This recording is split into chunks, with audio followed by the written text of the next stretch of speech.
Wine and Crime contains graphic and explicit content which may not be suitable for some viewers. Viewer discretion is advised. You're in a lot of departments. You are listening to Wine and Crime, the podcast where three friends chug wine, chat true crime, and unleash their worst Minnesotan accent. Rage-filled tangents. Yeah. Some of us felt the need for something a little Stronger than wine today. I cannot drink wine today, and I have never wanted to so much in my life. Yeah. That's right. It's not since March of 2020 that I've needed to just escape reality so badly. Mm-hmm. Yep. Well, And this is even worse. Yeah. Yep. well, we're not going to escape reality. Nope. We're gonna stick with it. dive into it. We're and here. Fight some shit. Who Yeah. are we, though? Oh, fuck it. You know who the fuck we are. I'm fucking Kenyan. I'm fucking Lucy. I'm Amanda. And we have a very special gals pick. No, it's a fan pick. Oh, yeah, that's right. Sorry, it's a fan pick brought to you by Clarence Thomas, Samuel Alito, Neil Gorsuch, Brett fucking Kavanaugh, and fucking Amy Coney Barrett. Traitor. And the topic that they have selected for all of us is forced birth crimes. I like Or just forced birth. just It's forced a birth. crime. It's a crime. I like the subtlety of our topic today. Yeah. The topic they picked. It's nuance. Yeah, the nuance. It's subtle. Yeah. Well, you know, according to Amy Coney Barrett, it doesn't present an undue burden Oh, right. on anyone to be Oh. forced to give birth. So, there's that. Well, Okay, Amanda. as someone who's gotten to listen to Kenyan for the last however many months, she's a burden regardless of whether it's forced Yeah. or not. Pregnancy is a burden, and I haven't even gotten to the birth part yet. No. Oh, God. All right, Amanda, let me live vicariously through you. What the fuck is our wine crime pairing today? Y'all, I'm just drinking a tumbler of vodka soda out of my Thanks I Hate It glitter tumbler that a listener made me. Thank That's Christ. our fucking wine pairing. What are you drinking? Me? Uh-huh. I'm drinking drinking a- the Gal's Rosé. Oh, that's a good one, too. The whole thing out Yeah. of my it's pronounced anus You glass. should have just put a straw in that bottle. Like, I love that you grabbed Yeah. a glass, but Just like, a why? curly straw Yeah. from Rainforest Cafe. Why slow yourself down like that? You know We what? need You're to right. get- This is an undue burden. Yeah, The that's fact an that it undue goes in burden. a Yeah. glass first. We need to get those really long curly straws that you can wear on your face like glasses and they Yes. spell your name. Yes. Mhm. I'll But it order just those on the spells company fuck card. you. Yeah. Fucking patriarchy. It takes like a full 60 seconds for the liquid to get to your mouth. It's actually just a huge pain in the ass. It's an undue burden. Worth Okay. it. That's a due burden. I'm fine with that. It's a due burden. I'm good. I'm good I'm- with that one. I'm drinking Raz Cranberry LaCroix and Yum. wanting Wow. to die. Yeah. Wow. You have We to are- survive for your unborn child. Yes. Mm-hmm. I think your unborn child needs a drink too. So I you know what, tonight she might get her first taste of rosé tonight. Yeah. normally I actually, drink red for the Me antioxidants. saying that in Kentucky could leave me open to felony charges if anything were to happen. And I have a history of miscarriage. So great. It's gonna be good. It's gonna be good. Yep. Well, I'll write to you when you're in prison. Yeah. Great. Fabulous. Well, We make can- sure you have recording equipment so you can get us the inside scoop. Yeah, exactly. I'll still send you guys transcripts.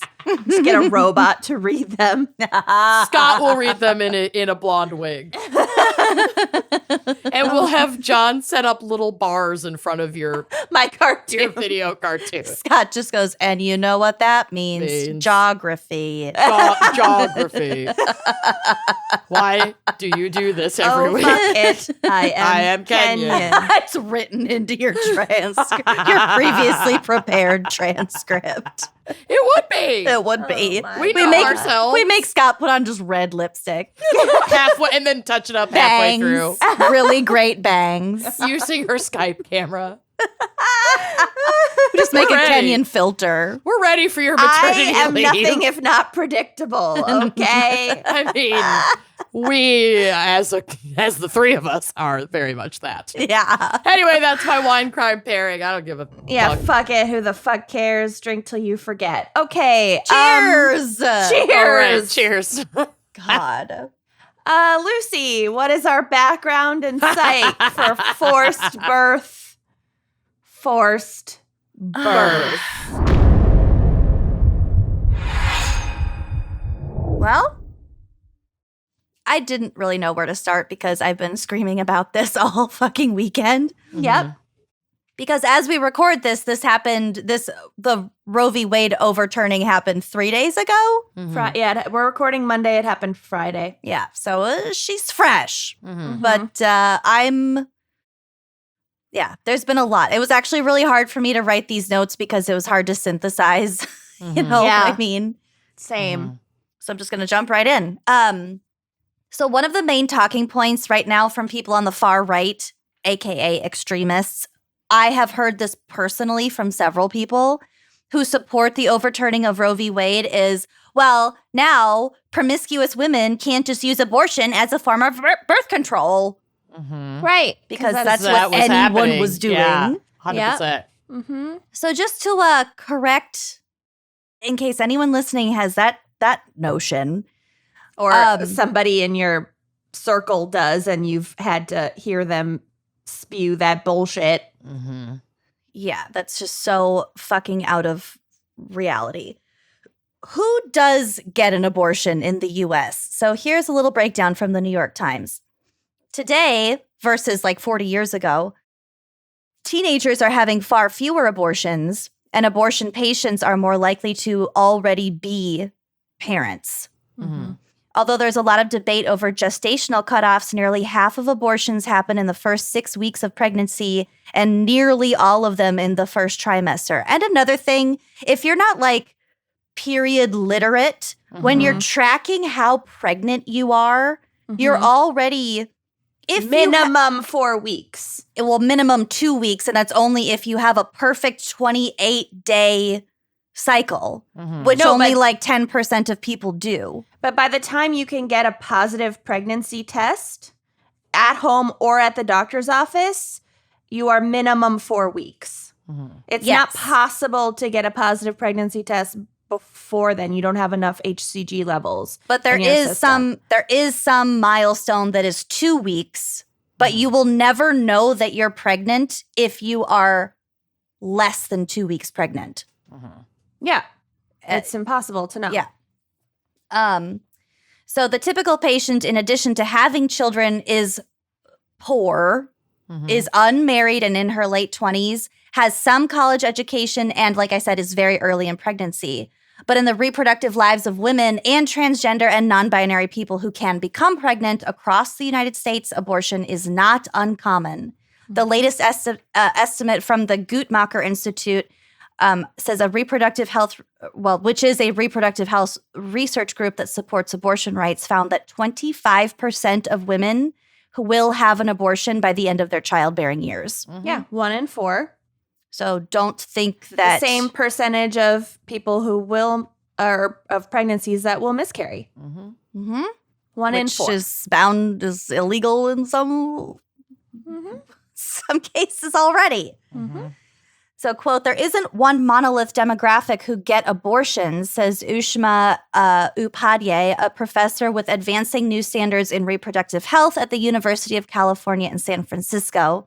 The same people who become pregnant and give birth are the same people who have abortions at different points in their lives. This has nothing to do largely with Oops, I had unprotected sex. Oops, I got pregnant. Better go get an abortion. It's not. Well, nobody even wants, if it does, and even if it does, it doesn't matter. But the vast majority is not. So this talking point that claims it's just to debunk these irresponsibility. Close your legs if you don't want to. Like go fuck yourself. Oh, you we'll get have no to the fucking legs. idea. Mm-hmm. From the ACLU. Forced pregnancy laws prevent people from making their own decisions about whether to continue a pregnancy or have an abortion amount to forced pregnancy. Outright abortion bans aren't the only way to force a pregnancy. Even when Roe v. Wade was still technically intact, laws pushed abortion out of reach across much of the country. And long-term consequences of that include long-lasting health consequences, as well as life-threatening complications like eclampsia, which can lead to seizures or comas, and postpartum hemorrhage. Increased levels of poverty for people turned away from the abortion care they need, and an inability to cover basic needs like food, housing, and transportation. Or just the economic repercussions of having to go through some of the like hoops that different states put people through before Roe v. Wade was overturned. So like, you have to have 2 different consultations and they have to be 3 days apart. And there's only one center and it's hundreds of miles from where you live. So you have to take this many days off work and you have to pay to travel there. And then you lose your job. Yeah. And then you can't support your kids that you've already given birth to and that you're already responsible for. Yes, all of these. The economic implications are like, we still don't even know what those are even going to be. It's going to be so much farther reaching than just, I can't get an abortion. It is not even just that. No, it's crazy. Another long-lasting impact is ongoing contact with and violence from an abusive partner. The number one cause of death for pregnant people in this country is homicide from their partner. And this does not include exhaustion, severe vomiting, hair loss, stretch marks, incontinence, weight gain, breast distortion, postpartum depression, painful sexual intercourse, emotional trauma, preeclampsia, heart attack, stroke, fistula, cracked nipples, torn perineum, breast infection, hemorrhage, gestational diabetes, and death. With 861 women died during childbirth in 2020 in the U.S. So that's at least 2 per day. Almost 10 times the number of law enforcement officials who were killed in the line of duty during the same period. 10 times. It is 10 times riskier to be pregnant than it is to be a police officer. Forced pregnancy impacts anybody seeking reproductive and bodily freedom, but not everybody is impacted equally when abortion is banned or pushed out of reach. The burden falls hardest on people who already face systemic racism and discrimination in this country, including people of color, people who are undocumented, people with disabilities, and LGBTQ plus people, as well as people who are young, have low incomes, or live in rural areas. So fighting these laws is essential to the fight for racial, economic, and gender justice. All of these things come together. This is so intersectional. And if you're only focusing on, white people with money, if you say, I'm going to move or something like that. If you're only focused on yourself, if you're only focused on, I live in a blue state or I would be able to afford to travel, blah, blah, blah, then you don't fucking get it. You have no fucking empathy, and you're not an actual ally in this fight. So I'm really just tired of hearing about people like, I'm going to move to Canada, or I'm going to move to another state, First or of all, Canada I have money, or like whatever. Canada it's like, doesn't fucking want you. Okay, No, I asked.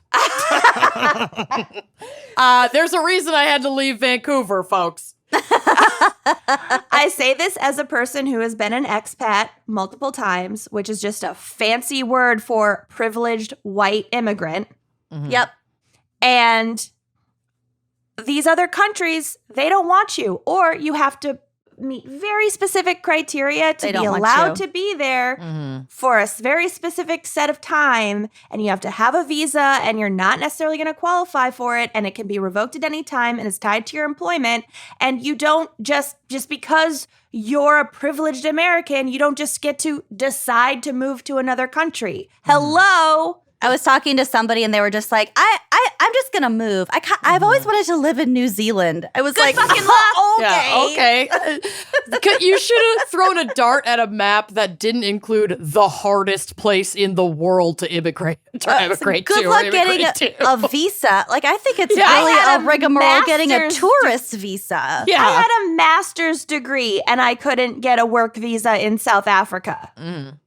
Yeah. Like, I had a spousal visa because my husband worked in education and was granted one of a very, very few number of work permits to work at a very specific school. And if he had lost his job, we both would have been kicked out of the country. Mm-hmm. So my point is, if you feel like you are exempt from the ramifications and repercussions of this ruling, you're not.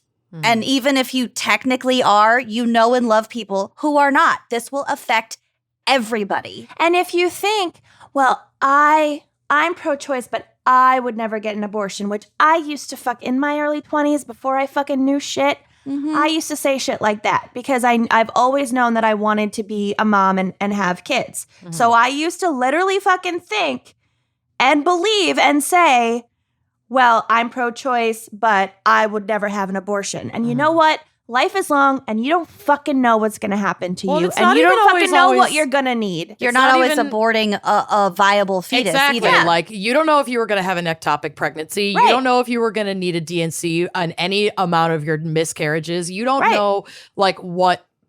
Yeah, exactly. You could encounter a health complication where the only fucking Solution. viable solution is abortion. You don't know Otherwise, if you you both are die. going to have an addiction, and your life will change drastically, and you won't feel like you'll be able to gestate and then care for a baby. You don't know if you're going to be raped. You don't know. You don't know how you're just going to feel. Abortion is healthcare. It Yes. just is. It just fucking is. And I honestly think 25% of women will seek an abortion within their, fertility window. Sounds kind of low, honestly. Mhm. I know at least a dozen people who have told me Mhm. that they have had an abortion.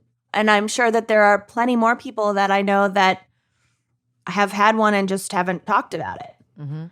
Yeah. And those are just people that I like really know in my life. Yeah, and it's not like a gatekeeping thing either. It's not like something you need to it's just No. You don't need to share that with anyone. it's you don't want to. healthcare. Yeah. It's healthcare. Yeah. It's like I don't have to tell everyone about every colonoscopy I have to get. Yeah. I've had my I can wart keep it to removed myself. several times. It keeps growing back. Oh my Yeah. God. Okay.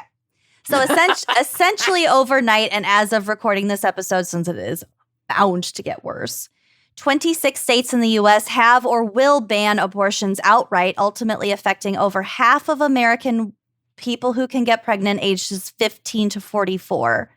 So here's from the Washington Post, quote, "None of the new laws forcing pregnant women to give birth have mandated consequences for the impregnator. Mm-hmm. When he causes an unwanted pregnancy and birth, these laws do not require him to share the medical expense of childbearing or the lifelong cost of child rearing, emotional, physical, financial, or practical.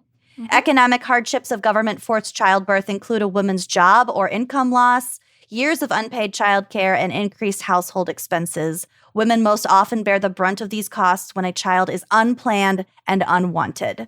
My biological father, who has never laid eyes on me, couldn't pick me out of a lineup,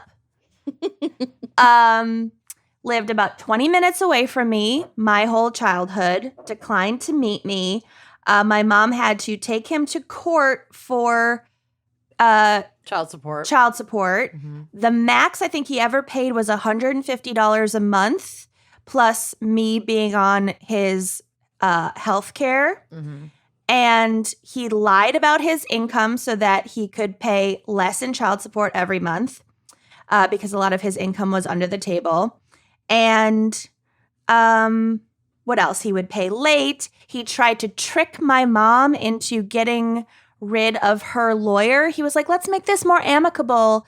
And, like, whatever, I'll agree to this if you drop having your lawyer. And she said, okay, well, if you want to do this without lawyers, are you going to drop your lawyer? And he said, no, we'll use the same lawyer. Mm-hmm. Uh-huh. That's how it works. It's bullshit on Every level. I can't even get into it. And I can't. his permission had to be, again, never set eyes on me in his life.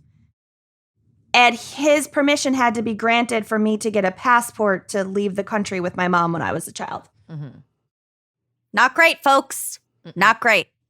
So on the flip side of forced birth is forced or coerced sterilization. Mm-hmm. So I'm going to talk about some things that really, it's not about abortion necessarily, but it's all about the government having a all say. connected. It is all how we got connected. here. Of the same coin. It Yep. really is. And that's why We'll get to it. We will get to Yes. yes. I have a lot And in that's my why segment. we will get to it. We will fucking Share Plenty- the oxygen on Earth with other folks during their segments as well. I know you Chime have in. feels. I know you have feels. I'm Just not trying to going give to us- limit my takes, but I'm happy to listen to your takes. I'm putting my laws on your body. Yeah, don't put your laws on my body. Yeah. Okay. Nobody's going to silence me. Sure as hell not going to be either of you. Well, let's go. That's Betrayed going to be an for 30 unimpressed episode. This is from PBS. Quote, used as a means of controlling, quote, undesirable populations, immigrants, people of color, poor people, unmarried mothers, the disabled, the mentally ill, for example, federally funded sterilization programs took place in 32 states throughout the 20th century. This was yesterday. Mm-hmm. Driven by prejudiced notions of science and social control, these programs informed policies on immigration and segregation. Which brings us to eugenics. Mm-hmm. I am confident this is going to be its own episode in the future. I hope that it is because it's so beyond fucked up. Mm-hmm. So I'm going to try not to go too far down that path. But like I said, it's inextricably connected. linked to what's going on right now because it is yet another means of the government controlling which babies are born. Well, then that's white supremacy. Yep. Yeah. Everything is inextricably linked We'll to get white to it, supremacy. honey. Oh, I know. We're going to get right to it. Eugenics is defined by my lover Encyclopedia Britannica as, quote, the selection of desired heritable characteristics in order to improve future generations, typically in reference to humans. It's selective breeding of humans. It is racist science. Yeah, not to like eradicate diabetes and other deadly diseases. No, but- it's to make sure. Yeah, so I don't actually talk about this Or even guy, if it but was, Right. you're still a human being with I know. diabetes. You still have the right to have children if you want them, and you're still a viable human being, and I'm Okay. glad you were born. okay. Oh. Your next unimpressed episode, you're writing it yourself. Okay. There's this guy who, his name is something Laughlin. He went around to all these different Lori Laughlin. probably Lori Laughlin. He went to different prisons and like mental institutions and all these things, both in the US and in Europe. And We'll get to it. and basically conducted surveys to see like where these people came from and what their background was. And then by that created basically like a rubric of which like heritable characteristics can predict criminality, sexual perversion, which included like promiscuity, and mental probably health also issues. orientation. Oh, yeah. Like All of breed it. the Oh, gay yes. away. Absolutely. So it's just, it was fun. And the fact that they gathered data from patients who were like in institutions, that's not, it's just so fucking gross on so And many there are levels. a lot of pro-forced birthers, I refuse to call them pro-life, who point to eugenics and say like, oh, well, this is what you want. You want, Nazi Germany. but it's the opposite. It's you want this. You Oh, are we'll controlling get the to that. reproduction. All right. Please, for the love of God, let me get through my segment. Okay. I have not been that bad. I'm confident you could be worse. So eugenics is linked to social Darwinism, and it did have a good run for a while in the late 19th century until the Nazis used it to justify the extermination of entire races. Mm-hmm. So when we talk about forced sterilization, for example, and I've seen this all over Facebook lately, the notion that men should be required to get vasectomies in response to the overturning of Roe v. Wade, just know that this is as problematic and as forced birth, and also has a real foothold in recent history. So don't use it as a hypothetical. It's not fucking funny. It's been funny. Done. It's the same fucking thing. Yep. Right.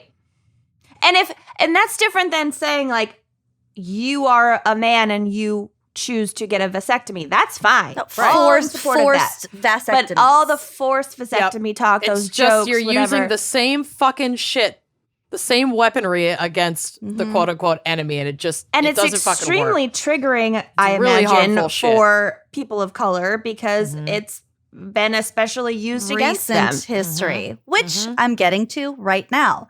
Specifically concerning immigration and how it relates to eugenics in U.S. policy, this is from eugenicsarchive.org. Quote, Congress passed America's first naturalization law in 1790. It limited the privilege of U.S. citizenship to, quote, free white persons.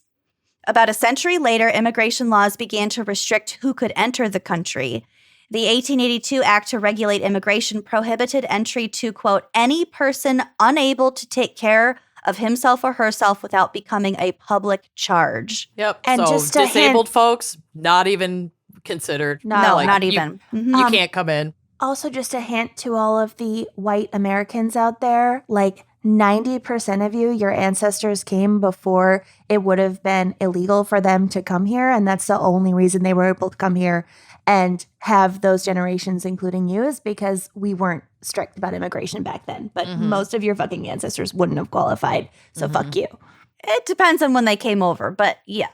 Yeah, so but all the like poor German immigrants who came over in the 1850s or whatever, none of you would have been allowed to be here if you had come 30 years later. So the law was designed to exclude immigrants whose undesirable conditions might prove costly to society, including convicted criminals, the poor, and the mentally ill.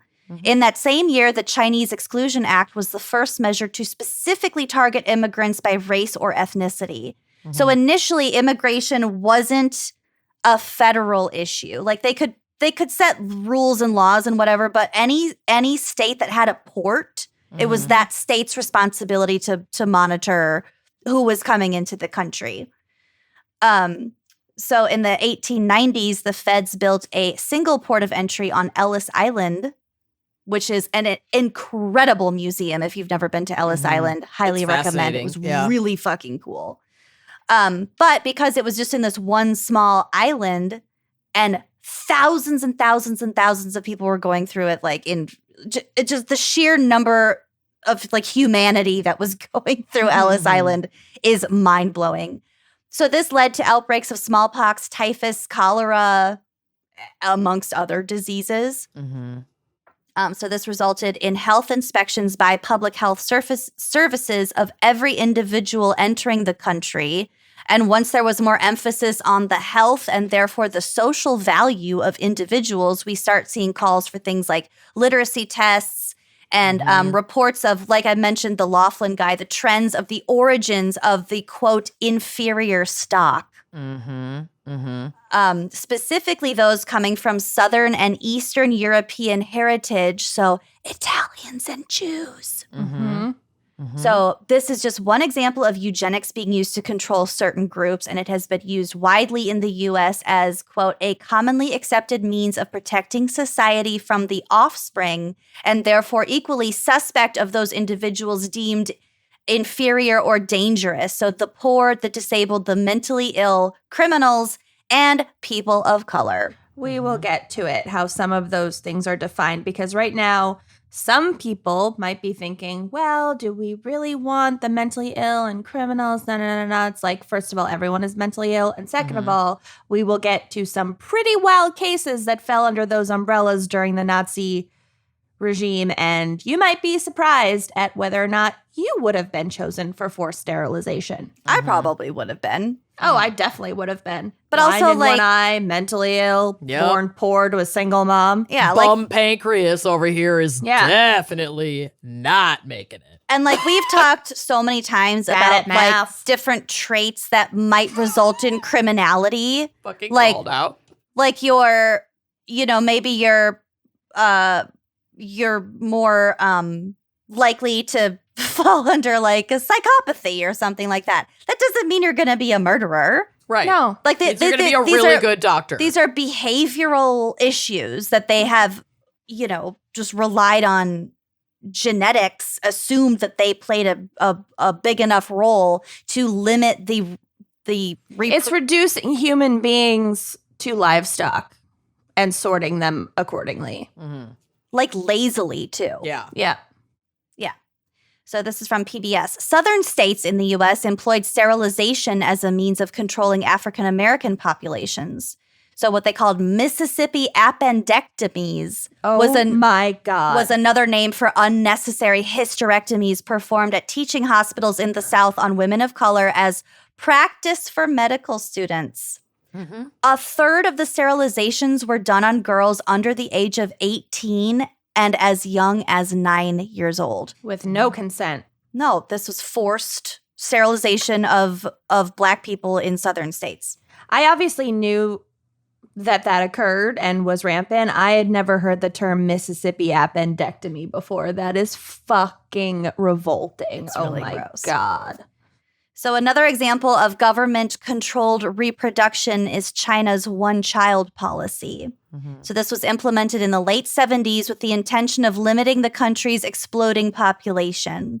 One of the consequences of this is a gender skew of 3 to 4% more males than females in the country, particularly in rural areas due to a higher abortion rates of female fetuses, placing baby girls up for adoption, and even infanticide and abandonment of baby girls. Because the boys are more desirable for many reasons in terms of like rural areas, like agricultural reasons, but also the boys are the ones that carry on the name. The boys are the ones who inherit all the property, and the boy and his family are the ones that are going to take care of the older it generations. Economically makes Well, economically, a son Is will gonna- gain a Yep. wife and add her labor to the family. and won't be a financial burden on the family right, in the same just way don't- as a female. Whereas don't want a the girls. daughter, you lose her labor to the Mhm. in-laws family. So And- what's the point? And you have to pay a dowry. Mhm. And now, I mean, this was like the 70s, so I don't know about the dowry thing, but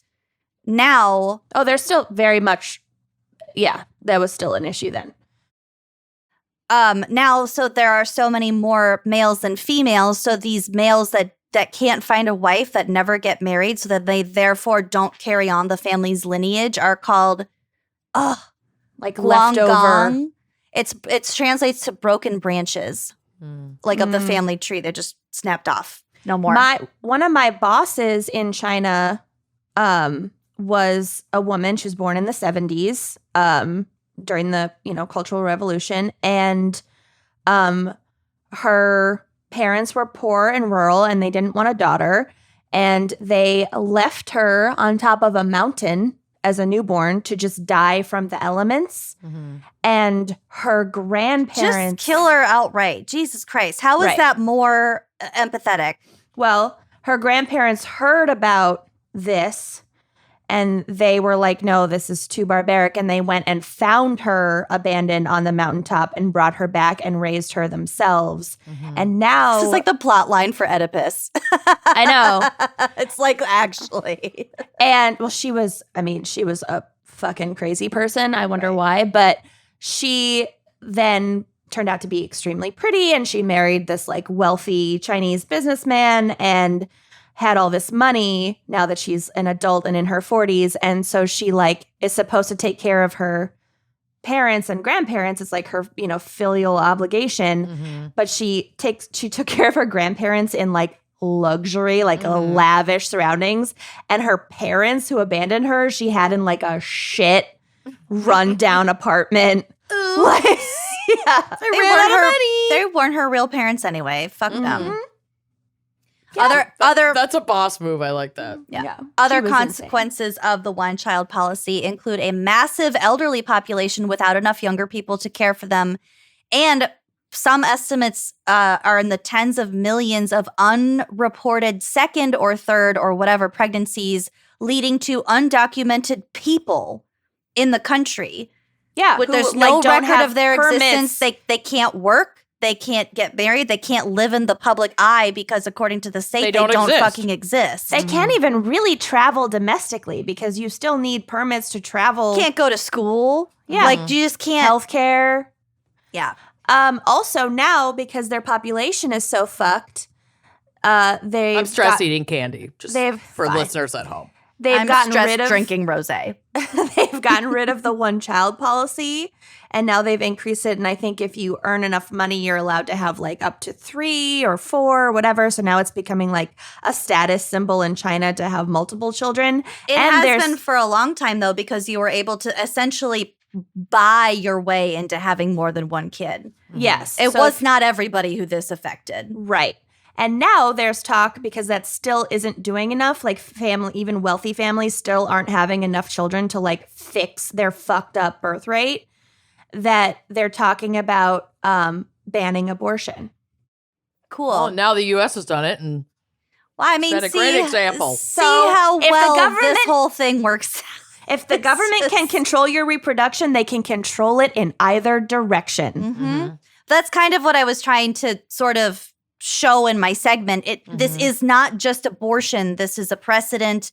It has historical precedent and historical huge fucking backfiring. And we haven't even gotten to the implications in the U.S. just in terms of overruling the right to privacy and what other opinions are at risk now. What other rights we're going to lose from this Supreme Court. Yep. Every Supreme Court ruling now is thrown into question. Every single one. Yeah. If they can take away a right that we've had for 50 years, longer than we've been alive, they can take away anything. I tweeted about this recently, but, obviously Clarence Thomas is married to a white woman, so he probably wouldn't vote in favor of this. But guess what? Maybe some of the other justices would, and maybe he would be overruled. Fucking Loving versus Virginia, the decision that struck down anti-miscegenation laws, which prevented white and black people mainly, but just white and non-white people from marrying and procreating. That decision was Loving versus Virginia. That he left that out of his ruling, though. Oh, yeah, of course. That one's safe because it affects him. That was decided in 1967. A lot of southern states didn't actually get with the program and follow that ruling until 1974, which was after Roe v. Wade. Like, Kentucky still had an anti-miscegenation law on the books until 1974. So this forced birth is cruel and unusual punishment across the board. And interracial marriage, school segregation, fucking slavery. Who the fuck knows what's next? Oh, this is an erosion of our rights. Yeah, have you seen some of the wackadoos that are being interviewed by journalists that are like... I haven't. There have been multiple people celebrating this SCOTUS ruling who have been interviewed by journalists who say that they are for the states being left to decide on bringing back slavery. States' rights. It's all one thing, people. So to close, I'm going to read a post that I saw my friend Mal, hi Mal, that I saw earlier today. She posted on Facebook. The road to fascism is lined with people telling you to stop overreacting. Hallelujah. So don't stop fighting, people. This is as serious as we're making it sound. This will have repercussions for everybody. Yep. And I'm horrified and disgusted in our country. If you have ever had sex with someone where someone in that exchange could have gotten pregnant, you're culpable. Yeah. You're a part of this. Anyway, that's my segment. I don't feel good. All right. I don't know. I don't know if we're going to have sponsors for this episode or not, but let's take a break and then we'll get to my fucking segment. Okay. So I decided to focus on specifically European fascism and forced birth because it felt close at hand. I don't know. Okay. I don't even fucking know. Okay. I'd like to begin with a quote from Anne Wingenter. I don't know how to say her name. Professor of History and Women's Studies at Loyola University. Quote, I think that reproductive rights are an important sign for democratic backsliding because I think they are a way in which the definition of the people in the whole notion of rule by the people gets narrowed. Some people get to be fully autonomous and some don't. Yep. So something that all authoritarian regimes, whether they be fascist or communist or somewhere in the middle, because it's all just one mobile strip that connects on the far ends. Mobius strip, that connects on the far ends. Papier mâché. Good job. That was a good catch.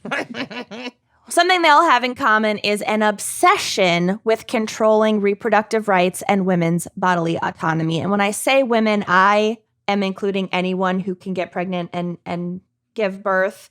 But historically, that was limited to women. And so a lot of the statistics are limited to, quote unquote, women. But women asterisks. Okay. So I'm going to focus on 20th century Europe here, but this is just a small sample. We already talked about the ways in which the United States and other enslaving colonialist countries... Oh, we're not done talking about that yet. Brutally controlled women's reproduction. We'll get to it in my segment. I figured. Depth. Okay. So I recognize that, and Amanda will get to it. Okay. So societies seem to be most at risk of succumbing to authoritarianism in times of economic crisis and or political division and gridlock. We have all of the above. Yeah. There are going to be a lot of alarm bells that start to ring. Yeah.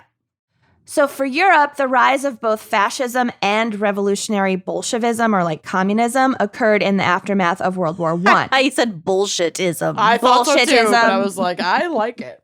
Sure. Bolshevism, bullshitism, it's all the one.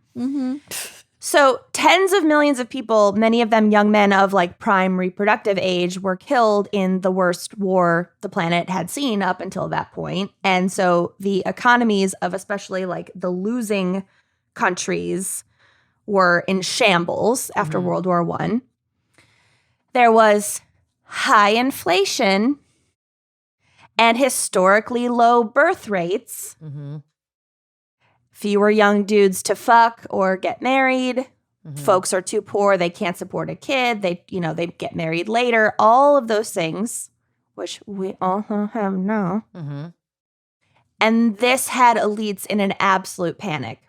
So it is estimated, quote, Germany lost 12 to 13 million people because of World War I, or 1/5 of the nation's total population. Are you talking about killed during the war or were never born as a result of the war? Killed during the war, I believe. Not just from war, but from starvation, disease, everything. So not like on the battlefield only. Yeah, right.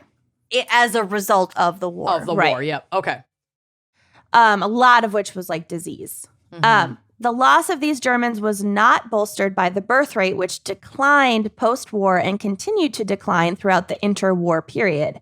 So the birth rate fell from 27.5 in 1913 to 25.9 in 1920 and to 14.7 in 1933, then the lowest figure throughout Europe.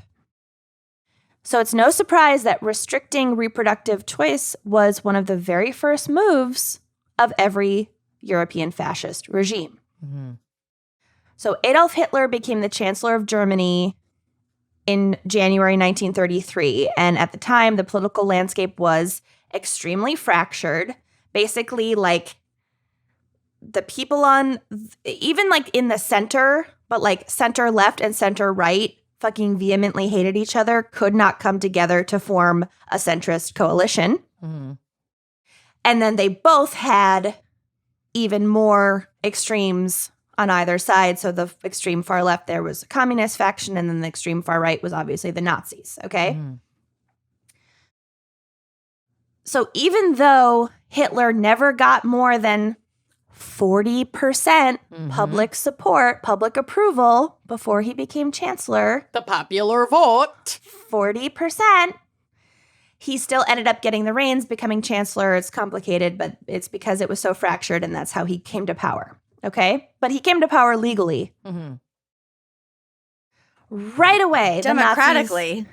Yeah. Right. Yeah, well, yeah. If yeah. you consider things like the Electoral College, which I know is not what they have, but Democrat. Well, they had, He was like, elected into power. He legally won an election Yeah. it's without the it's a little popular more vote. complicated than that because the majority couldn't form a coalition. And so as a minority party, he was able to be selected as chancellor. Mm-hmm. There were elections that got him to that point, but then that last point was actually just like a negotiation. Got it. But it's He nev- not like he was just propped up and put into power like Right. out of the blue. No, it wasn't just like a military coup thing or whatever. It was Yeah. like elections, gridlock, Mm-hmm. political party negotiations. Okay, we'll let him be the figurehead.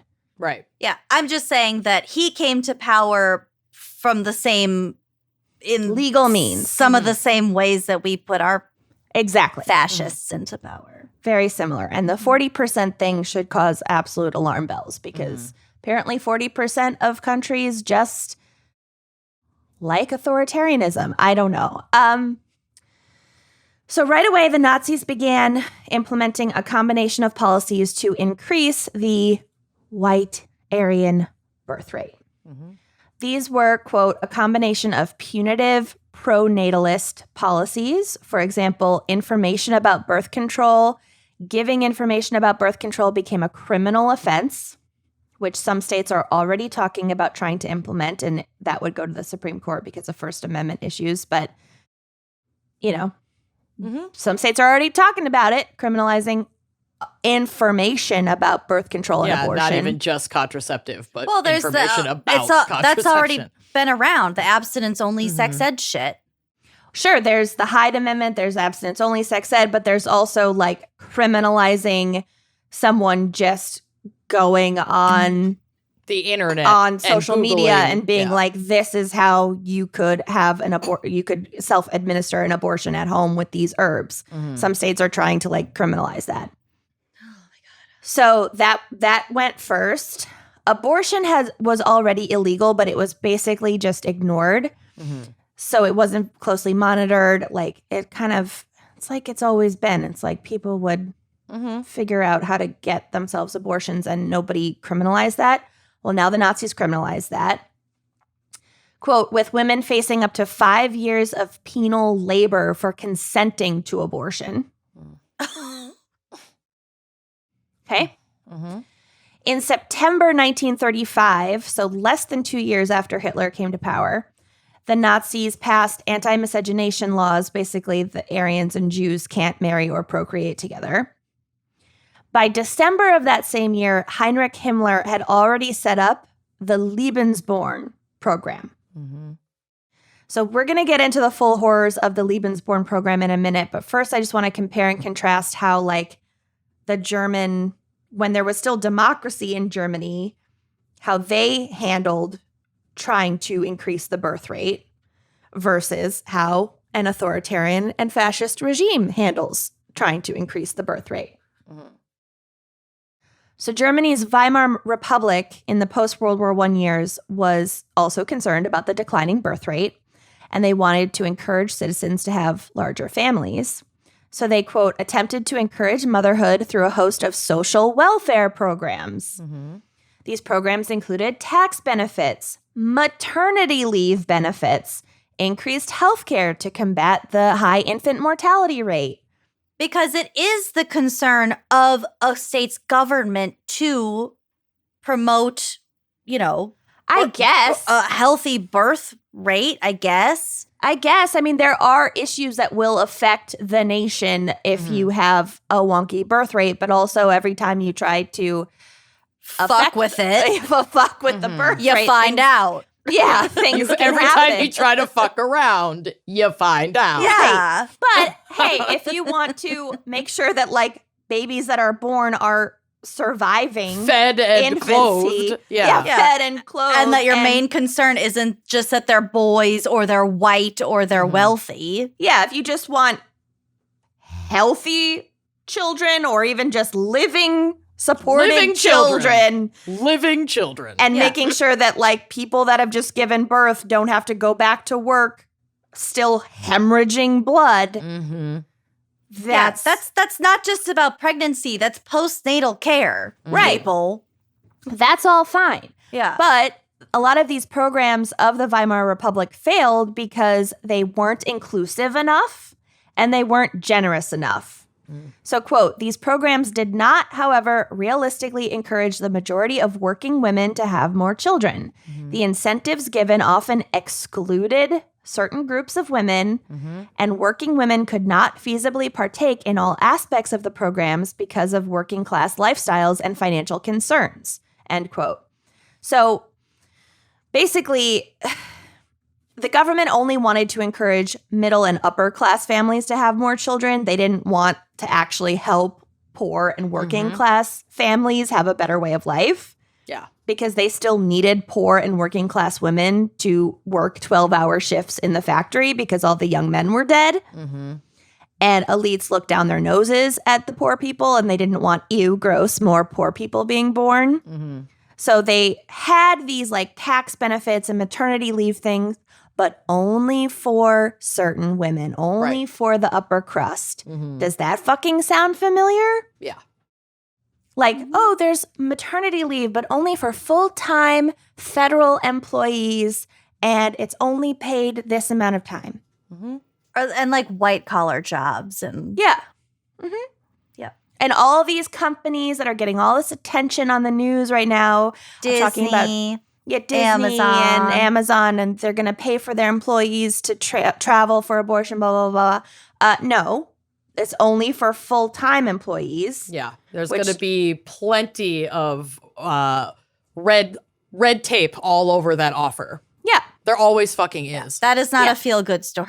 No, and there's No. like there statistically in the United States, for example, the majority of folks who collect on welfare are like lower, just below middle class white families, and it's because they obviously middle class families of any race deserve and need these services, but those parameters for qualifying for it exclude the most oppressed and the ones who need it the most because they don't meet any of the income requirements to receive all of those services. They might get like WIC, like very measly WIC. Right. That's about it. You're not going to access great health care through the state and that's like, doesn't matter. That's blue, red. That's how it fucking is. How about children being taken from their biological families, not because of any like crimes or neglect or abuse, but just because the family can't afford them? The family is deemed too poor to afford them. So they're given to foster families, and the foster families are given funds to raise the child, but not the birth family. Yep. It's fine. Whatever. Okay. Back to the Nazis. So Oh, I thought we were still talking about that. I love the heavy-handedness so much. This was, you are in your stride right now. I am right there. Okay, so quote. You're going full Portland on this bad boy. I'm just petting Jelly Beth and just waiting for this. I want to go back into my hole. Let it wash over you. So, I know. Quote, for the fascists, the main role of women was to be mothers of many children, ideally the mothers of many future soldiers.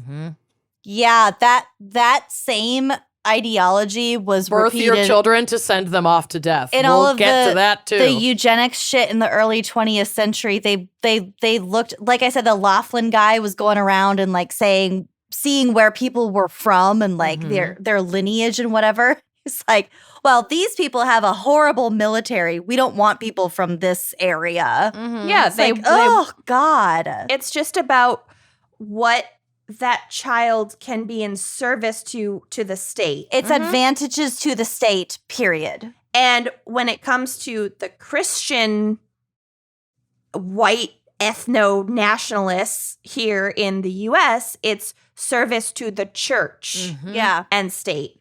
So you've seen a lot of these far-right people being like, well, if we have a higher white Christian birth rate, Evangelical, for Evangelical, example. exactly, A then, casual example. we'll be able to save the Republican Party from, immigrants, etc. Like, we'll be able to, like, spread the word of evangelical white fucking Jesus. Yeah, it's just a dog whistle for eugenics. Yeah. Okay. Yeah, 1,000%. So, like Barely I said, even a dog whistle. Not even it's a the dog- loudest dog whistle of all time. dog that will not stop barking, and you have to call animal control because their neighbors are neglecting it. Right. So, like I said, the 1933 to 1939 time period. So Hitler is in power, but it's not like full-blown World War II yet. This period, quote, was characterized by the suppression of the birth control movement, increasing restrictions on grounds for legal abortion, and severe penalization of performers of illegal abortions. Okay. Weird. Severe, like, death? Being sent to labor camps, losing medical licenses, being sterilized themselves because they're being deemed criminals. Oh, okay. Yeah. Just a couple Death, things. Just to death name penalty. a few. Jesus Yeah. Christ. Okay. And then they kicked things up a notch with Lebensborn. So this translates to the fount of life.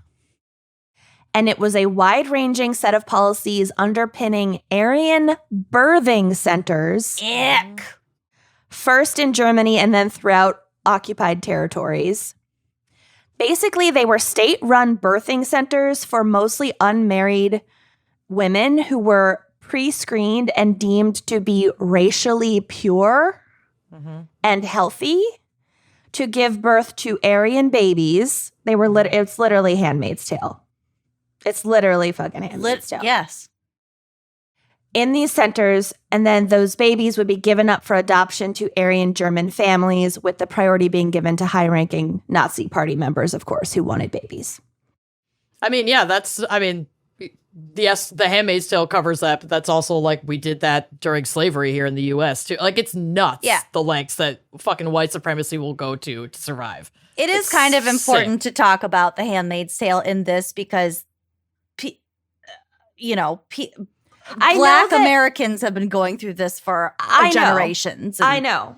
Like, I'm not saying that. I know that it's trendy now to bring up all of the things that are problematic about The Handmaid's Tale, although it was written in a time and place and it is a work of fiction. But I do think that as long as you recognize, like we have been, that all of this forced reproduction, forced birth, forced sterilization was happening to people of color on a wider scale and for a longer time period. As long as you recognize that, I think you can still draw a lot of lessons from a work of fiction like The Handmaid's Tale. Oh, for sure. I don't think that the majority of what I'm seeing is not even about pointing out the problematic nature of the book, because it's good, and I'm a fan of that book. I like the show, and as long as it helps people recognize, it helps people understand.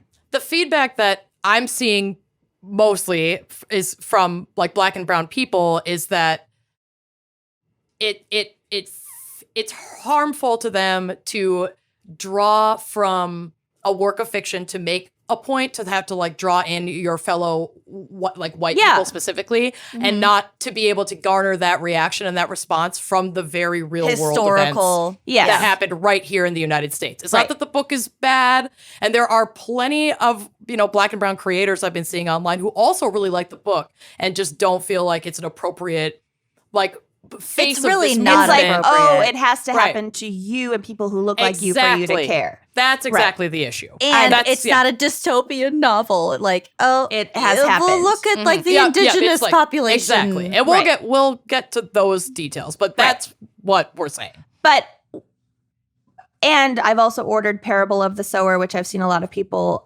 recommend, which talks it's like The Handmaid's Tale, but it focuses on like very real harms that were perpetrated against people of color in a dystopian way. Anyway, so I've ordered that. I haven't received it yet. It's on back order. But the reason I say It's on back order. it is. I wonder why. Yeah.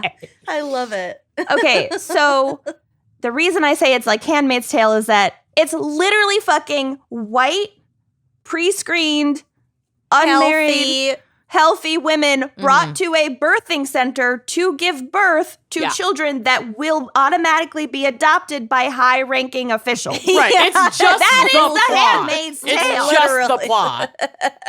It's Yeah. just the plot. There's lots of red and white. Maybe minus the full-on rape segment of that. Doubt it. Maybe. I doubt that's. There's said plenty of maybe. rape. There was coercion and whatever. So, okay. I'm just talking about these birthing centers. Right. In order to be like admitted to the birthing center, which a lot of women actually did apply for because it was a way to like have an income and like be taken care of, and not end up deemed antisocial by, living from sex work or like, being unmarried or whatever. So women would apply to join the birthing center. Or the Lebensborn program. Initially, the biological parents' ancestry on both sides, the mother and the father, was confirmed going back 3 generations to ensure that they were pure Aryan. To ensure they were pure. But later, this was eased somewhat, and they allowed for babies born to SS officers and their white foreign mistresses. So, like when they were in occupied France. Wow. Yep. Don't worry, baby. We don't need to use a condom. You can just be sent to this birthing center. Woof. Literally, yes. And so long as the babies were deemed racially valuable, Ugh. Fuck. meaning they looked Aryan enough and didn't have obvious special needs at birth, then they were kept. So if they, yeah. The birthing centers were located on property confiscated from Jews and furnished rather plushly. Even better. Right. With confiscated furniture and belongings from Jews. And Himmler himself actually made it like his pet project. It was his special interest. Oh my God. He To had a show on design HGTV. The decor and the furnishings of the center so that people would want to be there. He had a Pinterest board. He had a Pinterest board for designing the birthing centers With stolen property stolen from Jewish, murdered Jewish people. Yeah. And then, when the domestic supply of infants still wasn't enough, the Nazis turned to the inevitable next step: kidnapping blonde babies from occupied territories. So this was Lebensborn 2.0. But how could they be sure of their pure lineage? Didn't care. They just looked Aryan enough and they weren't special needs. But they would vet them, and I'll tell you what happened to the ones that were kidnapped and then Decided discovered against. to be impure. Yep. Oh my God. So according to Himmler, quote, "It is our duty to take the children with us to remove them from their environment. Either we win over any good blood that we can use for ourselves and give it a place in our people, or we destroy this blood," end quote. And the nose. It's very similar to the Native American. Yep. The boarding We'll school. get to that. So beginning in 1939, tens of thousands of children from countries like Poland, Yugoslavia, Norway, basically countries deemed white and blonde enough, were kidnapped from their biological families and brought to Germany. There, they began the process of Germanization in boarding schools, and this was for older children, so kids above the age of 6. Older children. They wouldn't kidnap. They would kidnap up to the age of 12. Because nobody wants Nobody after wants 12. a teenager. Yeah. Well, they're all washed up at that point. And between 6 and 12, they would go to the boarding schools because they were less desirable for adoption. So they probably weren't going to be adopted, but they were still malleable enough that we can turn them into good German cannon fodder. And under 6, they were kidnapped and pretty much adopted right away. Children who were kidnapped but later deemed unfit through the screening process were not returned to their parents because that would be too tricky. That's not kidnapping. Yeah. Follow But through. Instead, sent to labor and concentration camps. Yeah. So if you were kidnapped and then they were like, you know what, actually. So if you were non-Jewish, Aryan-looking, non-handicapped, blah, blah, blah, seemingly in line with your Nazi occupiers, they could still kidnap your Aryan-looking child, and then if they decide they didn't want it, still send them to a concentration camp. Yep.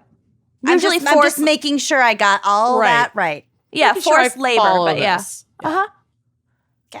Got it. So, and a lot, especially like Polish, like Poland was really fucked over during World War II. A lot of Polish kids were kidnapped. For Aryan German women or, Aryan women in the occupied territories outside of the Lebensborn program, so those who didn't apply and weren't like sent to the fucking birthing centers, there were still extremely harsh penalties for abortion of quote unquote healthy, racially valuable children. Quote, special courts in Vichy, France and Nazi Germany were authorized to impose the death penalty for illegal termination of unwanted pregnancies, which is being called for in many states in the U.S. today. And they carried out their mandate. So people were put to death for accessing an abortion of an Aryan child. But if it wasn't Aryan, they didn't give a shit. If it wasn't Aryan, they'd be forced to abort. Ah, okay. Got it. Yeah. So, of course, during these crackdowns, illegal abortions actually increased abruptly from pre-war rates because they also couldn't access contraception. And all of these abortions were now illegal. So illegal abortion went up like crazy because every time you ban it, you just create more illegal abortions. Right. The only government-sanctioned abortions were of children born to parents deemed to be racially inferior. So those were allowed. Or deemed to have some other disqualifying trait, including what was then termed feeble-mindedness. Yeah, that was a quote floating around in my research too. Yeah. And sexual perversion.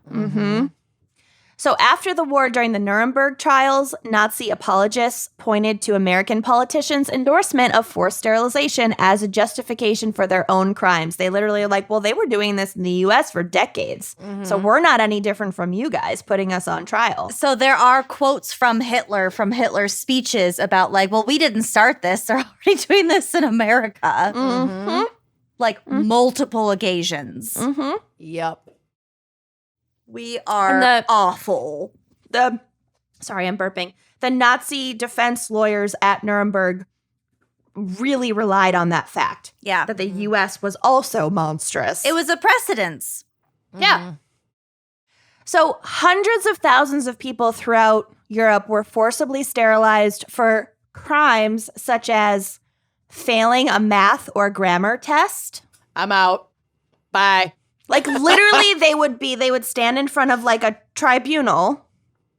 You have to do math in front of an audience? I would be out in me. I don't think I could make it on stage. And just asked SAT questions, essentially. No.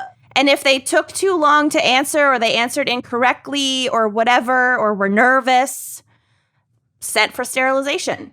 What were those this is to this as this is to that? Analogies. Oh, those never made sense to me. Not not even once. Also, it's a very Amanda gets agrarian society. A lot of people like didn't go to school past like 6th grade. Right. So how are It's they? not their fucking fault that they Well, don't know and- grammar. Yeah. Right. There's so much about academia that's just like not culturally applicable depending on like what street you grew up on, what industry your family works in, like all this shit. Like what fucking Yeah. Who are These you kids to are- say this is a smart person exactly. or not? These kids are like helping Yeah. their families survive a long On the like, farm or in the farming bakery winter, or and then you don't know like analogies and advanced calculus, so we're gonna give you a forced vasectomy or Which is tie your far tubes. less useful than like how to grow corn, It's ridiculous. especially in a post-war or during war. Like, It's also capitalism. We don't value the lower class, but we need them to survive.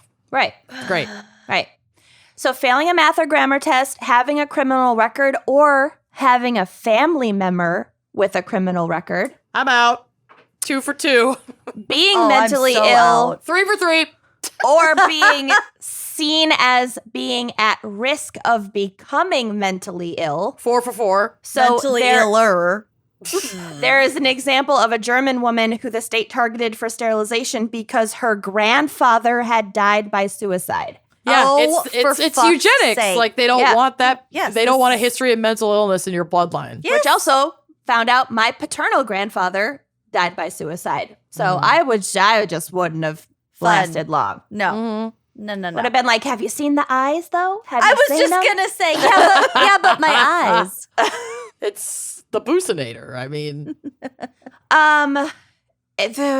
Being categorized as asocial, so that's what a lot of like Roma and Sinta people were categorized as and murdered. Gay people. Or forced sterilized gay people, political opponents, pacifists. Oh my god. Yep, so the like list goes on. most people. I'd Yeah. be so out. Oh yeah. So bottom line, like we've said, control of reproductive rights and eugenics are two sides of the same coin. Mm-hmm. They're the same thing. So those were the sticks, if you're thinking about like a carrot, like policy being made up of carrots and sticks. Mm-hmm. But the pro-forced birth policies also included carrots. So the Nazis implemented rewards for German mothers who birthed and raised 4 or more deemed fit children for the fatherland. Wow. They were literally given a medal. Jesus Christ. And I mean, there's I love a good party, but relax. A picture of this on the drive. It is called the Cross of Honor of the German Mother. Ugh. Oh, Just you're- eat more candy. Pictures are horrible. Ew, it's ugly too. Well, yeah, it's fascist. Oh no. Did they have to all be boys? No, they just had to be white and not special needs and Aryan looking enough? yeah. Ugh. Jesus Christ. Go barfo to that medal. Ick. Hot take. I'll go barf. barf. Hot take. We don't like this Nazi medal. do not. 0 out of 10. It's ugly. hated it. Go barfo. Go bar. I give this medal 10 Uggo barfos. Oh my god. Jesus. Similarly, Someone in has to laugh or I'll just die. I mean, now I'm laughing. 10 out of 10 Uggo barfos. So similarly, in Mussolini's Italy, quote, women's reproductive autonomy was a central concern for the Italian fascist regime. Women's fertility became a public good that belonged to the state, explains Professor Diana Garvin of the University of Oregon. Here we are. Welcome to the U.S. in 2022. Mussolini's regime implemented a set of laws known as the Rocco Code, which restricted access to birth control, even knowledge of birth control methods, so even like talking about birth control, which mainly, quote, targeted midwives as they were the primary source of information about contraception and options for getting an abortion. We're going to get to all of this. Like they are playing from the chattel Same. slavery and civil war in America playbook. Like Yeah. this is all, it's nuts. It's all one Well, thing. that playbook has existed for millennia. Well, I know, but like these are specific like propaganda campaigns that were Targeting run in the midwives. United States Mhm. Yeah. that long before this and they've already, like, the Nazis have already said that they've been borrowing our tactics. Like, this is it all just fucking repeats. It's all the same. The fascist state also implemented, quote, incentives for reproducing more often, with financial rewards given to women who birthed 6 or more children.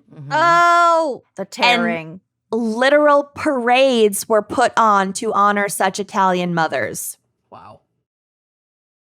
They had to march in parades. My God. So that's actually a horrible punishment. Yeah. Most of us know how fucked up Germany and the other Axis powers were during World War II, but how about an even more recent example from the other side of the political spectrum, still in Europe, still authoritarian? Mm-hmm. I think I've talked about Nikolai, I can never say his name, Ceausescu? Ceausescu. Nikolai. We're going to say Nikolai. Okay. The communist dictator of Romania. I've talked about him before on the show because he's an absolute doozy, but this is just the quick and dirty about his abortion policies. So for context, he's the communist dictator of Romania. Before 1967, the Romanian abortion policy was one of the most liberal in Europe. Because the availability of contraceptive methods was poor, abortion became the foremost method of Romanian family planning, end quote. So abortion was very common. They didn't have a lot of access to birth control. It's a very poor country. It was legal and common, and it was used as a form of birth control because that's all they had. Yeah, which is what I referenced in my segment, but we have ostensibly a whole gamut of other resources for contraceptives. But Romania's birth rate reached the lowest level on record in 1966, and the dictator was obsessed with increasing the future communist workforce. So you know where this is going. I do. I really do. In October of that year, Nikolai published Decree 770, which outlawed both abortion and contraception for all women under the age of 45. 45? Later, it was lowered to 40, then it was brought back to 45. And they carved out some exemptions for women who had already done their duty to the motherland by birthing 5 or more children. Oh, okay. Thank you for the 5 for that 5 or recognition. more. That's great. So the state's grip on women's reproduction was near absolute because it's also a communist dictatorship. So these policies foreshadow some of our modern day concerns about digital privacy and like digital tracking, and how everything about our like private health concerns is kind of, it's much more public now than it ever has been before. And vulnerable. Unless you're like extremely careful. It's technically all on the dark web. So if you're able to access the dark web, it's not a far reach. Everything can be tracked now. Like we buy everything with credit cards or online. They can know when you're buying tampons, when you're not buying tampons, when you're buying a pregnancy test, when you're not, blah, blah, like all this shit, right? Well, there was some app. Oh, God, I forgot what it was. This was several years ago. Like, this was a while ago. But this, like, teenage girl, like, her family discovered that she was pregnant out of... Oh, because of targeted ads or something? Because of ads Target. from Target. Yeah. Like, her dad went and used, like, one of the same Yeah, cards and it or spits same out account. the coupons or and whatever. the coupon, and, like, Oh, several yeah. coupons were, like, you know, pregnancy Prenatal tests vitamins. and prenatal blah, blah, blah, blah, blah. And he was like adding things up. He's like, are you fucking pregnant? And that's how they found out that their daughter was pregnant. Yep. And so, So that's anyway- just accidental. Think Yeah. if it was used intentionally and like with malice. Trying to figure out, or part of a prosecution. Yeah. Oh, yeah. Trying to find evidence. It's all there. So that's modern day, but the way it happened back then in the 60s in Romania, quote, there was workplace pregnancy testing to ensure women didn't arrange abortions for themselves. Jesus Christ. Workplace pregnancy test. It's like drug testing. Yes, of course, women still got abortions, and they actually had the highest number of deaths from illegal abortions in all of Europe. Decree 770, quote, gifted Romania the highest maternal mortality rates in Europe. And I think that excludes people who died from illegal abortions. I think that just includes like women who were giving birth. Mm-hmm. And a generation of emotionally afflicted, malnourished orphans raised in miserable conditions, end quote. And I do mean miserable conditions. Mm-hmm. So Romanian orphanages, severely overwhelmed and underfunded, could not cope with the influx of so-called orphans, most of whom their parents were still alive, but they couldn't afford to keep them and they couldn't get rid of the pregnancy. And so they just had to give up these children to orphanages. They became notorious for overcrowded, unsanitary conditions. Can you imagine the heartbreak as a parent? No. I mean, even if this was an unwanted pregnancy, let's just say, you still carry the Gestate. baby, you give birth, then you have to give that baby up. You have whatever. And then You then have it's an and then emotional it's connection. I mean, yeah, I'm not going to presume that, but yeah. You might. You might. One might. Regardless, this is and then you know that it's in these conditions. this is just trauma of an like It's of a unnameable. massive- It's a an massive degree. unnameable evil. This is so fucked up. So, I mean, tons of studies have been done about Romanian orphanages. It's its own horror. It's its own like subgenre of horror. But in these orphanages, babies learned quickly that no one would respond to their crying because they were so understaffed. So they just fell silent. They just stopped crying. They stopped crying because they weren't ever going to be responded to. Oh my God. So they were just silent. Rooms full of babies. That's horrific. According to one witness, quote, they lay under once white blankets in little glass boxes like museum exhibits behind glass. The room was as quiet as a provincial museum. At the time, having little experience of babies, I did not realize that the lack of crying was a sign of emotional deprivation, end quote. Abuse was rampant. Children in the orphanages were physically restrained and tied to beds. They were forced to like sit in their own urine and feces for hours, days at a time because we're understaffed. They weren't able to change them all. Many died of commonplace and treatable illnesses, just like the flu or a cold, anemia or whatever. Many starved to death. Like they were just neglected. There weren't enough people working to care for all these, just rooms with just beds and every bed, multiple kids. They had severe developmental and cognitive impairments from lack of social emotional support or like any contact. So like most like never learned to speak. Or like very, very limited verbal skills and cognition. Like just, it's basement boy stuff. It's estimated that 500,000 children were raised in these conditions in Romania because of these policies, all of which was fucking preventable.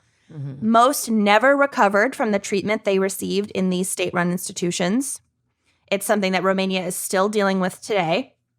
And this figure doesn't even include the children who weren't like formally given up for adoption because nobody was fucking adopting because everybody was poor, but like given up to these orphanages.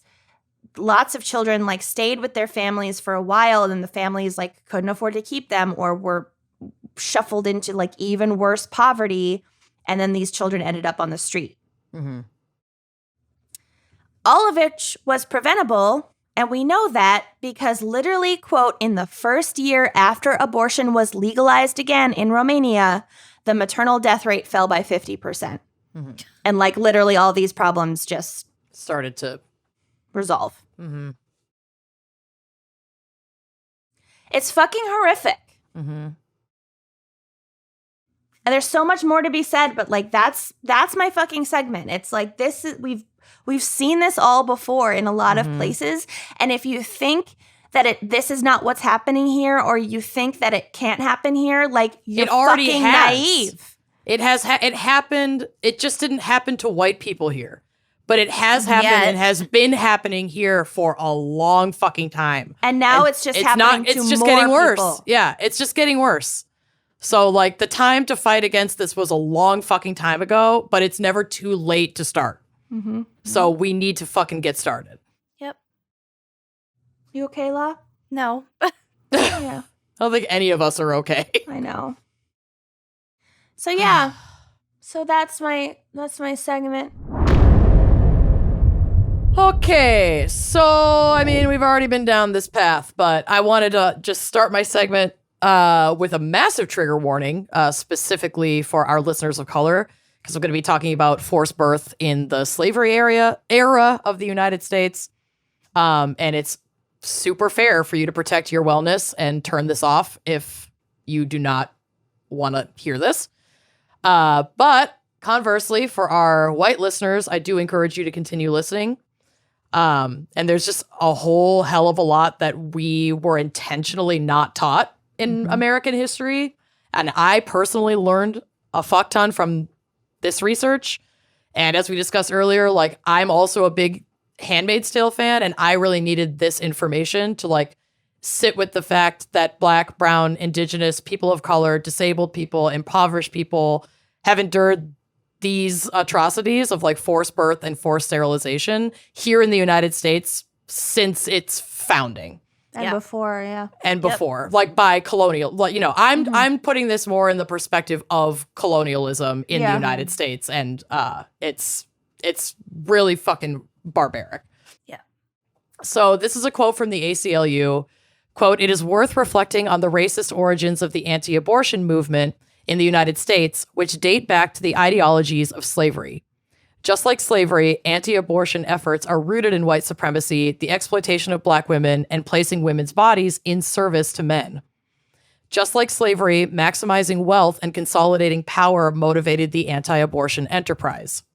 Then, just as now, anti-abortion efforts have nothing to do with saving women's lives or protecting the interests of children.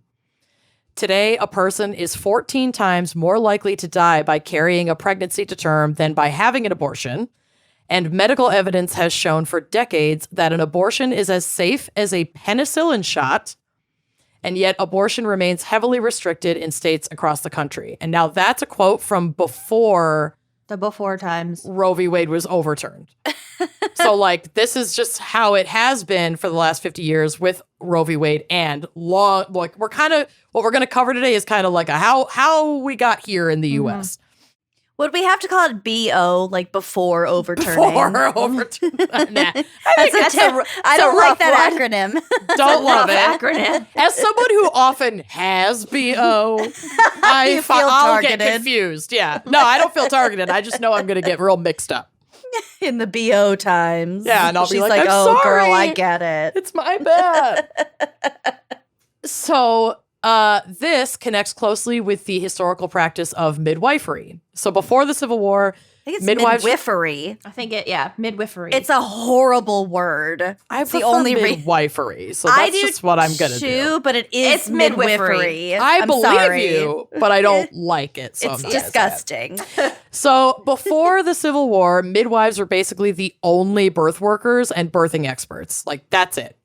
And this was also a racially intersectional space consisting primarily of Black women, but also Indigenous women and white women who were incredibly skilled in this work.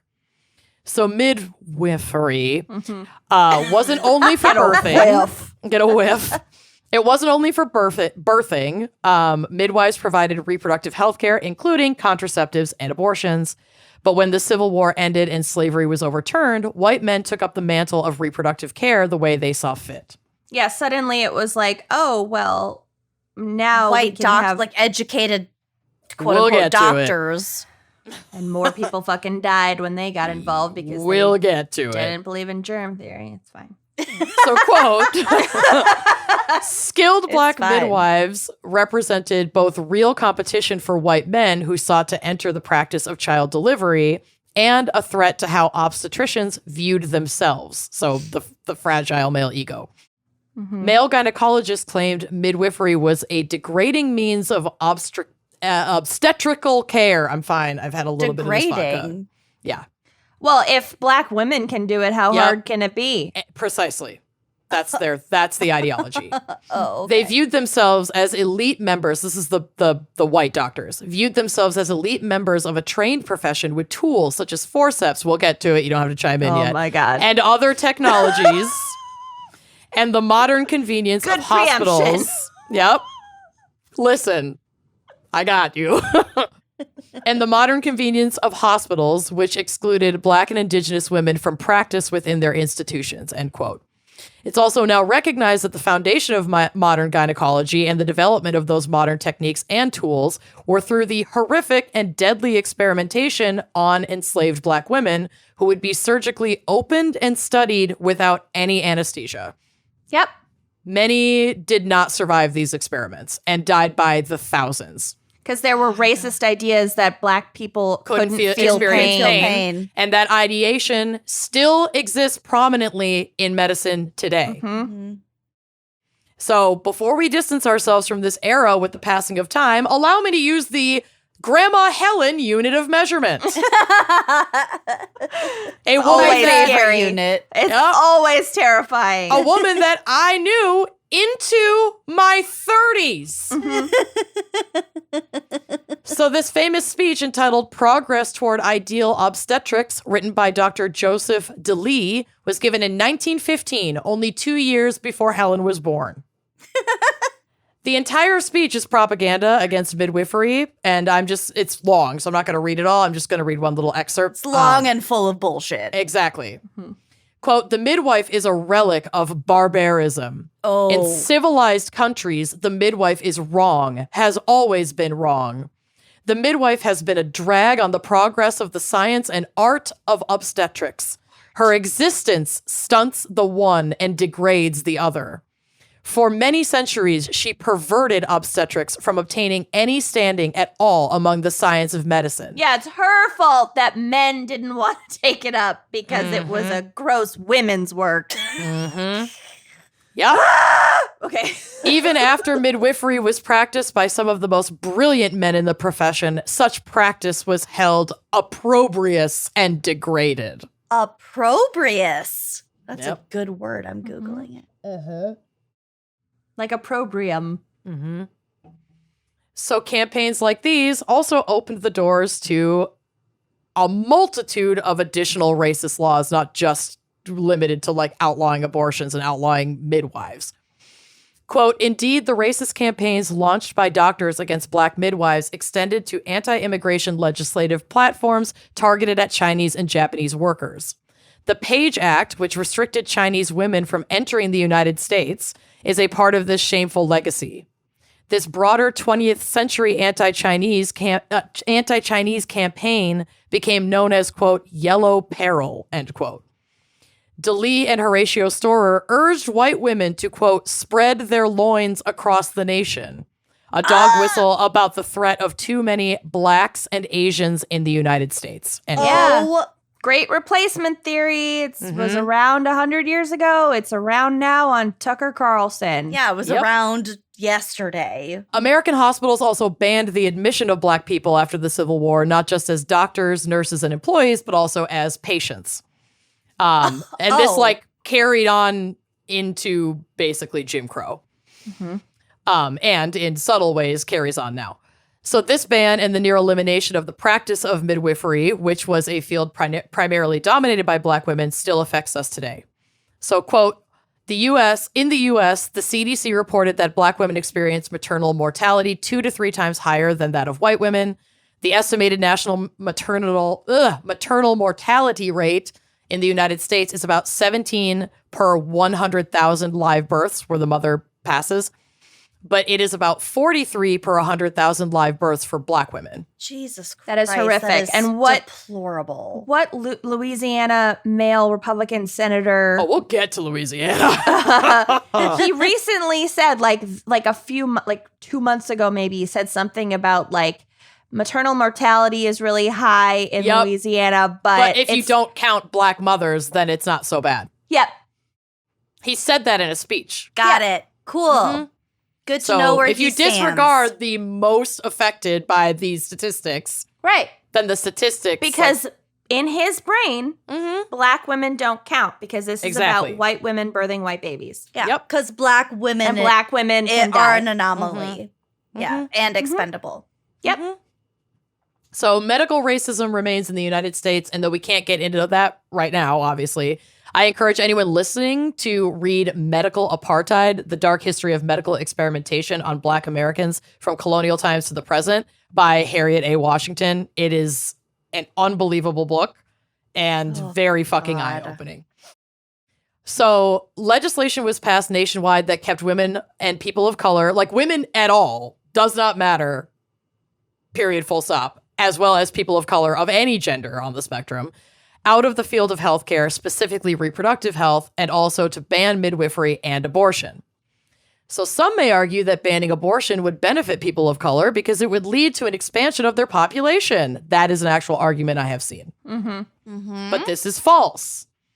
As of 2020, the U.S. led the developed world in maternal and infant mortality rates, which, as we know from the stat I shared previously, disproportionately affects people of color.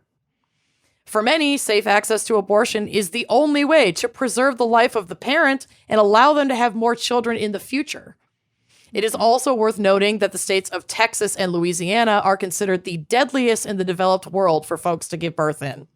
And the populations of these states are home to about 60% of people of color in Texas and over 40% people of color in Louisiana. That just does not seem like a coincidence. It's not. Yeah. No, I'm saying. Yeah. You can't it's fully convince fucking me intentional. it's a coincidence. Yep. And when abortion is illegal, rates increase more significantly of death from illegal abortions amongst people of color than amongst white people. Yeah. They're even more because at white risk. people are They can access able safer to abortion. travel or do Yeah. whatever they need to do. Yeah, you can go to another Find a state. good You'll doctor. have access to resources. It's also incredibly important to recognize the complexities of racism as they apply differently to different communities, which sounds like a duh. But like the way anti-Black racism commodifies Black bodies, which began in the U.S. with like chattel slavery, meant forced birth with the intention of creating more Black children who could then be taken from their families and sold. And Black girls born into chattel slavery would be raped, forced to reproduce as soon as they started menstruation.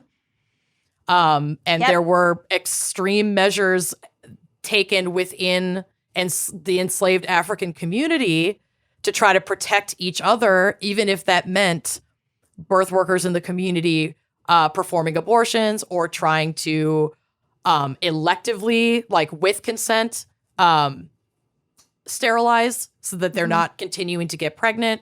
But then you would also be killed because if you can no longer produce and you can't like carry your weight as a laborer, then your life is over too. Sold to a worse condition or killed. Also, this is what I was gonna say before.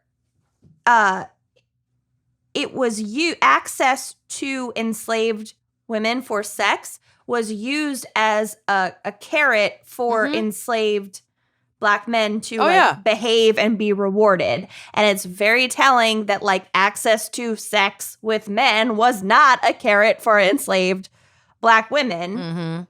And so just the forced rape and forced birth was just an absolute part of chattel slavery. It was the underpinning. It was beginning to end. It's a capitalist system of enslavement that required supply to meet demand. Yep. And these were the means through which they maintained that fucking supply. Yep.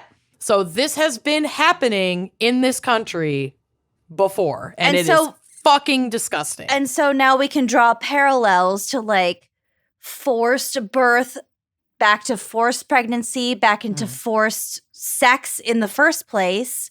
Like all of this is forced. Right. And some of all it's by the misogyny state and some of it's racism just and white allowed supremacy. by the state. Yeah. It's I mean, I don't want to say this too dramatically, but it's rape all the way through. It's a violation of your autonomy all the way through. Absolutely. The trauma of forced birth and the trauma of forced sex, i.e. rape. And I don't know. I don't know. motherhood. I can't say they're the same, but they are both trauma. It's not just birth. Then what's next after birth? It's forced motherhood. It's forced parenthood. Yeah. And It's I mean, forced. this trauma is passed down through, I mean, this is trauma that is still felt by descendants of slavery in America today. And not to Like, this is mention not Generational gone. trauma. It Forced- exists in your cells. Not It's to mention there. rape of enslaved people by their enslavers, and then those children born The of those lighter-skinned unions children, are if it- enslaved. Or if they were light-skinned enough, they could be, Set passed free. as white and raised by the master and his wife as So that their was own child. Yeah, basically privilege. forced adoption, Yep. Just taken. taken, kidnapping, then- white enough babies. We've Right. talked about that. It's the same shit as it was in your segment. Yeah, basically, if the slave master would rape an enslaved woman on the property and she got pregnant, Including if the baby, Thomas fucking Jefferson. if that child came out too dark, that child was then part of The enslavement. enslaved. Yeah. If that child came out light-skinned enough to pass as white, that White child enough. was their family now. That was Sometimes. their son or daughter. Yes, but the majority of the Yeah. time, that's how it went. As long as it looked white enough. If they want it, it depends. Like if the wife enslaver, the white woman on the plantation, Right, didn't could want- refuse to Yeah, raise the child. Right, exactly. I get it, but just predominantly, Right. that's typically how It's all fucked. yeah. So, but anti-Indigenous racism, on the other hand, is rooted in genocide, with the erasure of Indigenous people in the United States, forced assimilation through boarding schools, which we know were also essentially death camps for Indigenous children. Because their labor couldn't be used to the same extent as in the capitalist system as enslaved black labor. Forced sterilization of Indigenous people. Like, these complexities are these are complexities that are at play in the experiences of oppressed communities that like we could never possibly understand, but we need to also learn and acknowledge them so that we aren't dismantling white supremacy with like a super broad and generalized brush. Because like one thing that I've noticed in myself, for example, like we love to brag about our veteran grandparents who fought against Nazis in World War II. My grandfather did, and I'm very proud of that. And we know that World War II, our response to World War II was because of this horrific genocide against the Jewish population. And anti-Semitism is still so prolific today And growing.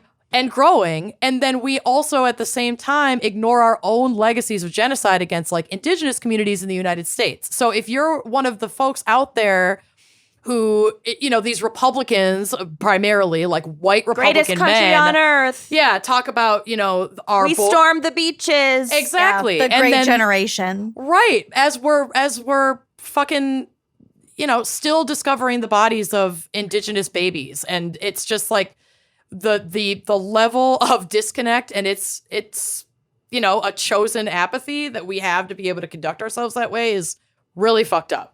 And so you can't glorify the fight against one genocide and ignore the other. And you can't ignore the differences between the experiences, for example, of Black, Indigenous, Asian, Jewish Americans, and apply the same approach to all of these complex intersectionalities. Like it goes so much deeper than that. And how we approach as white women, this movement, like how we show up, how we have to be so mindful not to derail progress. Like I think a lot of this, as we've discussed throughout this episode, is hitting us really hard because it's many of our first taste of like the horrors Losing of true a oppression. right. Yeah, Right. losing a human right. It's Exactly. we On a have not personal level. Yeah. Exactly. In ways that people who don't look like us have been experiencing through the centuries of the existence of America. So I just want to take this last moment to just remind everyone that like no one is telling you not to have your feelings. You need to be fucking angry. Mm-hmm. And you also need to be aware that the path forward is to follow and support the experts. Like there Yes. are people who have been protecting and caring for themselves and each other long before Roe v. Wade who are still alive and in this work now. And it's like a long fucking road ahead. And we can only win if we follow and elect and support those who have walked this road and have been walking this road historically for a long fucking time. Don't reinvent the wheel. Research and invest in people who have been doing this work. Because we have resources and they're so valuable and like Your time and your energy and your dollar will go farther if you invest in what already exists and already works than if you try to be the center of attention and create it from scratch. Yeah. Yep. And that's true for fucking all nonprofits. Unless It's true for all activism of every kind. Right. Well, and I would say it's especially true for white women who are who are in our fields right now. Like, Yeah, I'm one of them. We all are. Yeah. 1,000%.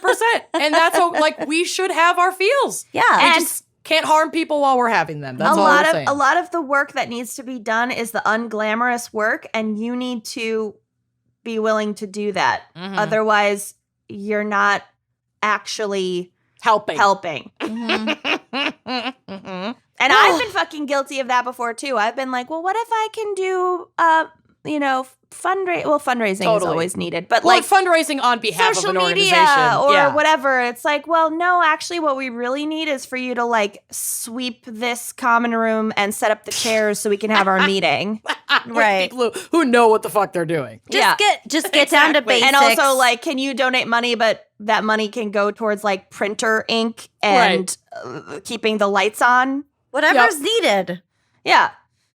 Anyway, this was a really rough episode, and it was a really rough time to do this episode. And we got thank you through for it, bearing though. with us, and I hope that our shit got through. And even if we're preaching to the choir right now, donate to abortion funds, and pro-life isn't real. It's just pro-forced birth, because pro-choice also includes people who don't want and won't ever have an abortion, and so and we do pro-life have a is great fake. We do have a great list of funds that we advocate for very highly on the resources tab of our website, as well as lots of services to help you access mental health care right now, because you still have to take care of yourselves and each other so that we can show up and keep doing this shit. 1,000%. And also, if you live, also just be careful what you say. Yeah. Because it could be used against you, including with mental health care if you use, digital. Delete your fertility apps. Delete your fertility apps. Just be careful with what you say. It fucking sucks that we have to say that right now, but until we change it, that is where we're at. It's a new era. Anyway, thank you for our special fan pickers, Clarence Thomas, Samuel Alito. Ew, Neil we don't need to say their Gorsuch. names again. Gross. Fuck all Brett of you. and Amy, fuck you. All of you. Fuck you. Thank you We for have- listening. We'll see you fucking next week. Donate money to your local organizations. Yes. I don't even need to say what I was going to say. Yes, fuck them. Yes. Bye-bye. We love you. Bye-bye. Goodbye. Bye.